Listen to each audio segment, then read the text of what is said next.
Welcome, everybody. It's your boy, the Versace Stunner, with another episode of VSW.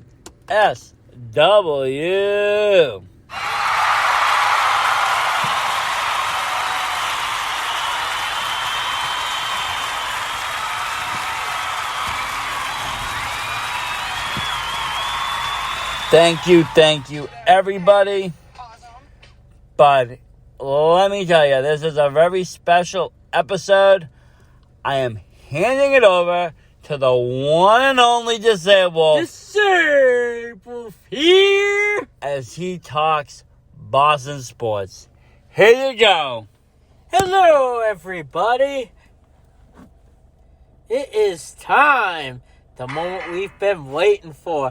It is my Boston sports sampler recap, a preview of what's going to come in the coming future.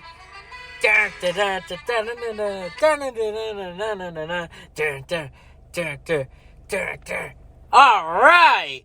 As I am proud to announce, I may do wrestling with Versace, but my true passion is not only wrestling, but what holds dear to my heart is our Boston sports scene. You got the Patriots draft this week. You got the Red Sox who've been on a roll. You got the Bruins and Celtics getting ready to get into playoff runs, playing. They got hot at the right time after their mid-season struggles. But first things first, I'll preview the Red Sox this week. The Red Sox have an interleague stance against the other New York team, the Mets, who actually aren't in last place like the Yankees. Yankees suck. And the Yankees are in last. That is such a great feeling, but I'm not getting too comfortable with that.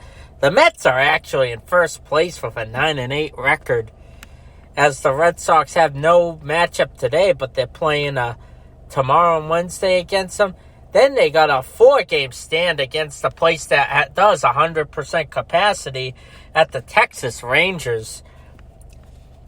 As we finally got Chris Sale back after having Tommy John surgery last year that he couldn't play. And you got Eovaldi off to a great start after struggling against the Baltimore Orioles. And what I'm going to do is each week I'm going to talk about, give you 3 or 4 podcasts a week in the 20-minute mark going over each specific Boston sports team. As you know, as the Red Sox have been getting on the right track finally after they started a season sweep against the Baltimore Orioles. And they finally have a bullpen. Their biggest problem, really, is not their starting pitching, as last year injuries were a huge problem for this team. It's the fact that they're hitting. They got J.D. Martinez, who's been doing phenomenal, as well as Rafael Devers, but they sometimes don't always show up to hit, as it showed in the beginning of the series, as their pitching's been carrying through. And Bogarts has been on fire lately, hitting a home run against the Mariners. But I really think they're going to split one with the Mets. I can't see them winning both. And they should win 3 out of 4 against the Texas Rangers. The Rangers aren't very great this year, as they're in last place, so I think they should get 3 out of 4. But let's move on to the next team, shall we? Oh, for sure. We'll talk about the Boston Celtics, who really struggled this year, as they were predicted to be a top contender, as they lost to the Miami Heat last year in the pandemic series, which ended up losing to the Lakers, winning the NBA title with LeBron in the game. But the Celtics have been on fire, winning 7 of their last 8, even though they just lost their last matchup to the New Orleans Hornets Sunday. But that Atlantic division is stacked with the Brooklyn Nets on top, with the Sixers have the top 2 seeds each. That's unheard of for a division to have all their teams in playoff contention. And the sad part is one of the other divisions don't even have a team in the playoffs so far if the NBA playoffs were to end today. As I think the Celtics will, Jason Tatum continues to playing good and Marcus Smart will continue to play great defense. They should be able to get past the first round. I don't know if this is a year for them to make the finals run, which they've been hyping for years under Brad Stevens, but they can't fail to get past the Eastern Conference Finals when they do. But I will get more into detail for every team and keep track of what's been happening in each. But let's move on to the next team, shall we? Oh, definitely, Disabwolf. So we got the Boston Bruins, who have recently got a huge trade from the Buffalo Sabres, fellow number 1 draft pick of the 2010 NHL draft, the one we wish we got over Tyler Seguin, which is in Dallas. Taylor Hall, he's been on fire with the Bruins, scoring a goal in his first 6 games with them, or getting at least a point, I should say, and he hardly did anything with the last-place Buffalo Sabres system. But the Bruins are in it with the realignment due to the Canadian teams and the pandemic can't be leaving their country. We may not have the rivalries with the Canadians and the Maple Leafs this year, but we got the Pittsburgh Penguins, who we've been playing against a lot lately, as well as the Buffalo Sabres. The Washington Capitals and Islanders all neck to neck for the first 4 Eastern playoffs divisions, and the Penguins are in first place, who the Bruins have lost to yesterday after beating 7-5 the other day. The other day you had Brad Marchand getting a hat trick over him. He's been killing the Penguins every time he played fourth to them, but the Penguins got back against the Bruins yesterday. The Bruins have been beating them all the time at home, but the Penguins got one there. But the Bruins really can't afford to lose against the Sabres like they did last week, because most of their games against the Sabres, Versace, that's when either team got their COVID issues. So most of their games got moved from early in the season, and the Bruins are making it up. And the Sabres have the worst record in hockey right now. Do you think this was, I mean, obviously nobody planned this, and nobody planned this for this to happen, but do you think this delays and all this has benefited the Bruins in a way? I honestly think it has, because they got the easiest schedule down the stretch, as the Sabres have the worst record in all of hockey. But yeah, especially coming from the Penguins, they've been playing the Capitals a lot. They play each division team 8 times because due to the pandemic, the NHL always, unlike the NBA, always tries to play back-to-back. Say if the Bruins play the Flyers at Philly, they'll play them Thursday and again Saturday so they can limit travel. Makes sense. Really does. But at the same time, I really think the Bruins will turn around against the Penguins, as they're a different team than they were at the beginning of the season. And if they can get their offense scoring, they should make a deep Stanley Cup final run that they were lacking last year, as long as Tuukka Rask stays healthy. And that new goalie kid from Maine has been outstanding for them when Tuukka hasn't been in net. I would love to see it. You know what else? I'm sorry, but I would just love to say, as you talk about these hockey players and you think of how big they are. We always hear about, I'm going to bring it a little bit into my podcast. You always hear about pro wrestlers coming from football. You don't really hear so much of them coming from hockey, though, right? Absolutely. You really don't. And you don't see a lot of the connection with the hockey teams and wrestling, except the Canadian wrestlers Edge and Brody Lee. The late Brody Lee was a huge Toronto Maple Leafs fan. Yes, you do. And in Canada, I'm sure it's much different. But, in America, you don't. You see mostly everybody coming from a football background, which is weird because, in hockey, it's just as physical, in my opinion, if not even actually more physical. Especially come the playoffs, because when the teams really hate each other. I mean, let's just face it, though. Checking is, part of the game. It's part of it. You're going to have fights. It's things that happen that don't really necessarily happen in football. And I just think it's just, in my opinion, a more physical game. But you don't really see that. And some of these guys would make great professional wrestlers, in my opinion. But you could see Zdeno Chara be the next Andre the Giant. Well, even just not even that, just to bring one of them in as a celebrity match, I just don't see, why not? Why Especially not bring them Sidney in? Crosby or Alex Ovechkin's great marketable. You got these huge guys. And you had David Pastrnak in their outdoor game at Lake Tahoe wear Bret Hart-style glasses. You did, and I feel like, like I said, Canada's a different breed, where, both hockey is very, I believe that's their national sport there, and, wrestling is very big there, believe it or not, and the Hart family is, mostly part of that. They actually own a AAA hockey team, too, so... Stu Hart ran one of the most successful wrestling schools out there, trained a lot of the WWE's early roster, you have a tremendous connection out there, but just not really here in the States. Absolutely. I like the comparisons you made, Versace, of why we don't get hockey and wrestling. I can talk about that another time. But here comes the real big news of the week. This Thursday, you got the 2021 NFL Draft. This is what I've been waiting for.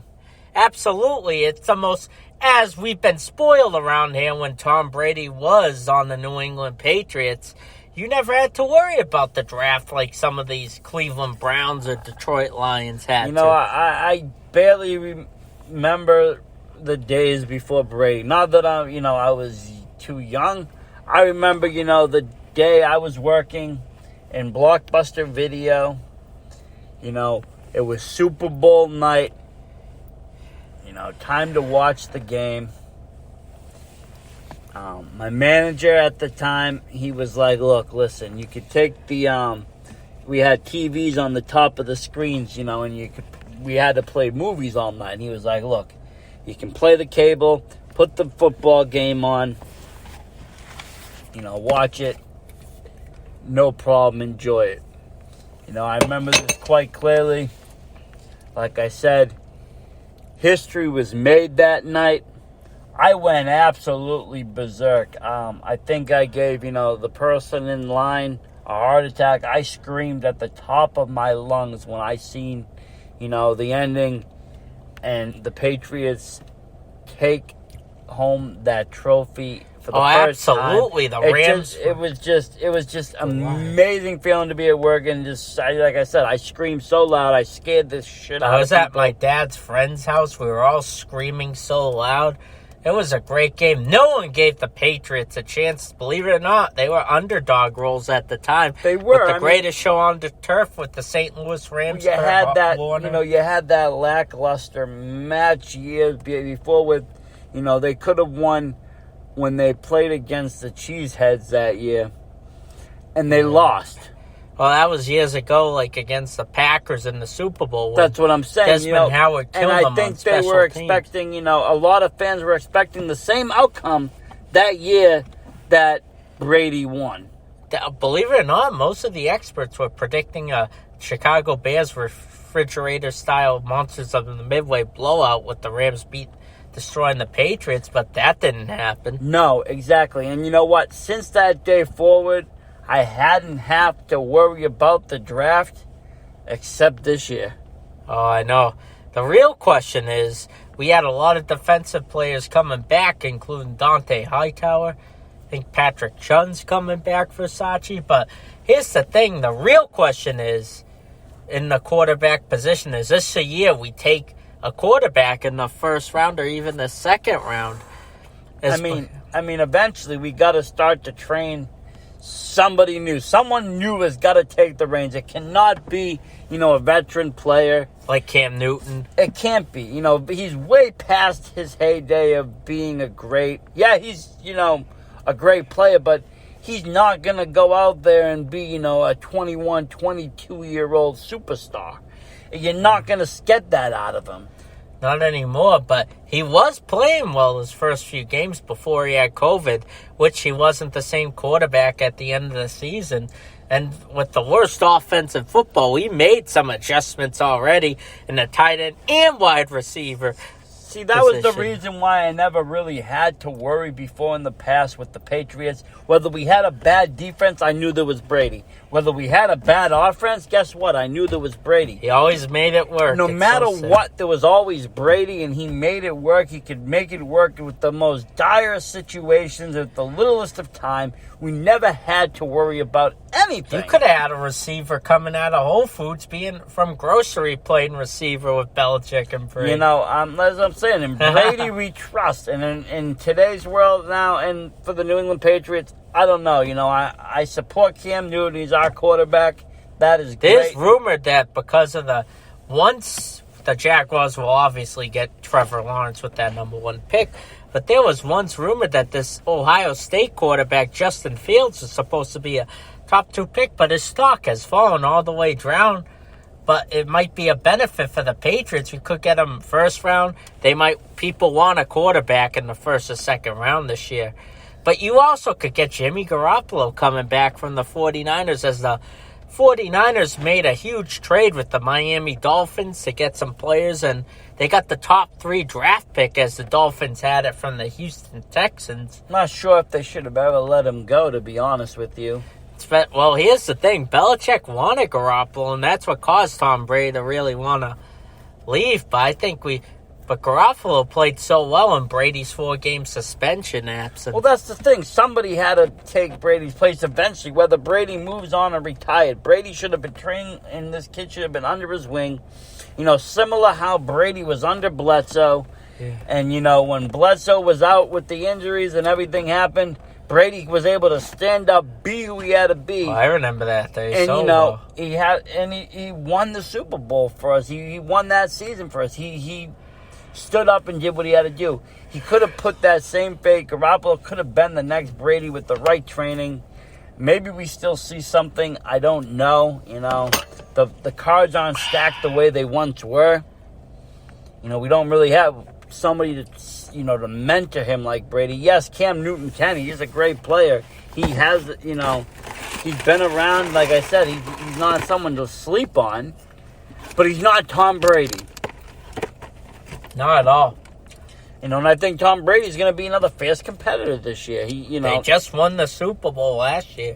You know. And he's only going to get better with that team. It's scary. He can. That is scary. You know, now he has some chemistry with them.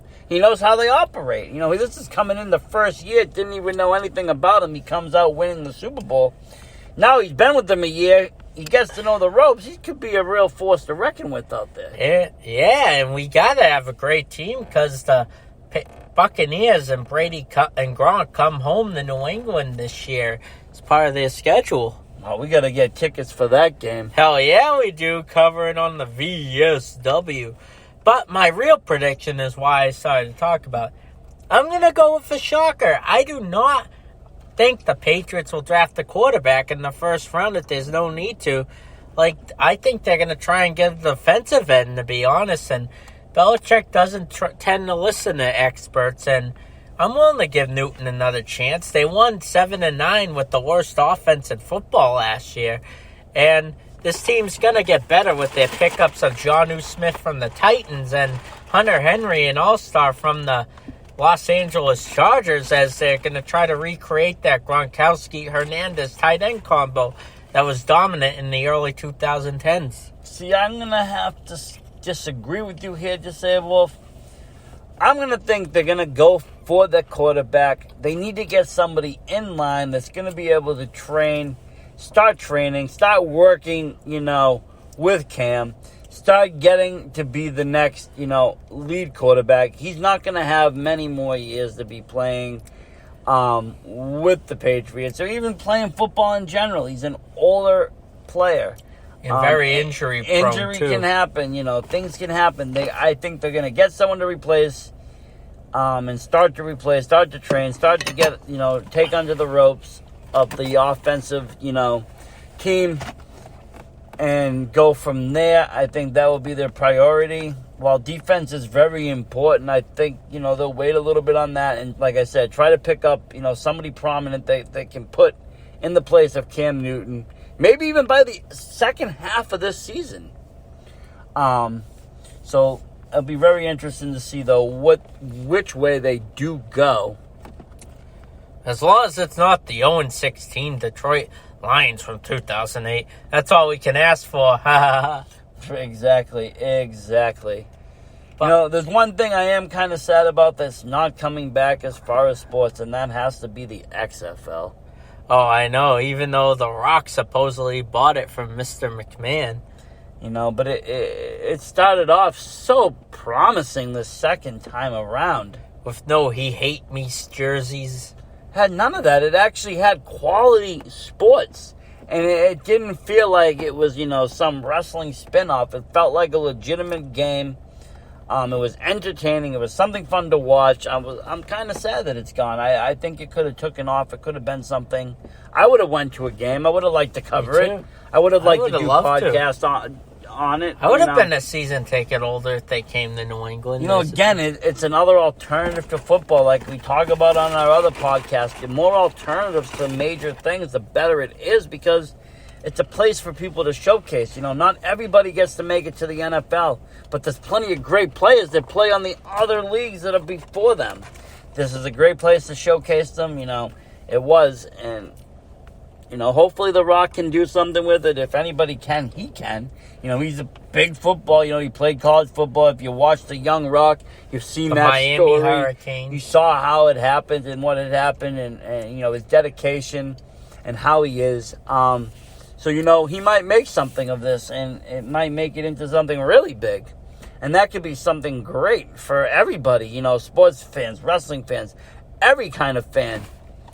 In case you are wondering, my partner Versace and I, the reason why he's talking about all these analyses with wrestling and sports is because, as my Boston Sports broadcast, the main purpose of VSW is wrestling, but I'm also going to make Boston Sports a huge purpose. If we can connect the comparisons, maybe you guys will give wrestling a chance. I know most of you haven't watched since the Stone Cold Rock days, or even the early Cena Orton and Lesnar days in the Ruthless Aggression era. But I'm going to cover each Boston sports team once a week when they're in season for 15 to 20 minutes. I'm going to have random different days on the Red Sox, Celtics, and Bruins as the playoff push comes. I will talk about the Patriots a lot come the fall, and maybe preview each game since there's only 16 games of the season. Oh, of course. And, we will have specials, especially if playoff games are made, predictions. It's going to be a wild ride. Disabwolf, I'm very happy you're bringing Boston sports into it, because, bring it back to what our main purpose is. Yes, our main purpose is wrestling, but our true main purpose isn't just plain straight wrestling. Yes, WWE and AEW are a major part of things, but our real passion is the independent scene that takes place in New England. And a lot of those people are also Boston sports fans. It's a family. It's a Boston, it's a New England thing, and it's just a great thing. It's a great feeling, wrestling in Boston sports. Can't beat that. No, you really can't. And, I'm hoping, it comes to the days that, wrestling starts to come back to Boston. Obviously, we're going to see it at the Garden, but I'm hoping that we see some events in the future by somebody, at Gillette Stadium and at Fenway Park. Both a prime location, in my opinion, for some kind of show to be made. And it would really, I think, skyrocket both industries. Absolutely. I would always love to see a SummerSlam at Fenway Park, Versace. Oh, that would be fun. Imagine someone jumping off the Green Monster. I could see it now. That would be something amazing. But yes, this is going to be a great addition to the VSW family of podcasts. The Boston sports coverage by you, Disabwolf. I think, it's going to, like I said, it's bringing in a new element to us. It's going to bring in new fans. It's going to bring in, a new flavor. And like it is, like I said, we're not just about wrestling. There's other things. We're going to also be bringing in other podcasts about pop culture, movies, video games, all sorts of other stuff, that's part of everybody's daily life that maybe, you don't get to talk about even with, your regular friends. Lifestyle topics we'll be covering at some point down the road. Oh, yeah. I mean, we got people that do yoga and healthy eating and, different dieting tricks and tips, exercise, me, myself, even. I was a former amateur boxer. I could tell you some stories of how to train and lose weight in the shortest amount of time safely and, successfully. There's so much we can bring to this podcast. I'm glad that it's expanding the way it is. And I'm really proud to have you, running your own sports episodes on this. You've come a long way since episode 1. Absolutely, Versace. I wasn't formally into the podcasting world, but it's really just a couple guys talking, and it's so easy for me to do now. And Boston sports is something I've been dying to do, as if we give just a 15 to 20 minute topic on each team, that way I know everyone's busy, doesn't have the attention span, especially with things opening up as the pandemic gets better. But I'm excited to share this, and this was our sampler of what's to come. Most of the episodes won't have Versace in it. It will be just me, but he'll appear at some point like I appear at some of his podcasts. So I look forward to getting all the feedback you can. Please watch this. Let me know how I do with the teams, what I can improve on. But the Disabwolf is signing out. Have a good night, everybody. I hope you've enjoyed this episode. Like he said, give us some feedback. You can follow us at Disabwolf, at Versace Stoner 9, at VSW Podcast. You can find us at VSW Podcast on YouTube. We're also on Spotify, iTunes, Amazon Music. Wherever there's a podcast, we are there. Look us up, VSW Podcast. Let us know. Shoot us questions. Shoot us what you want to see on this. Let us know what you want to see when it comes to the sports. We're dying to hear from you. Have a great night. Versace Stoner out.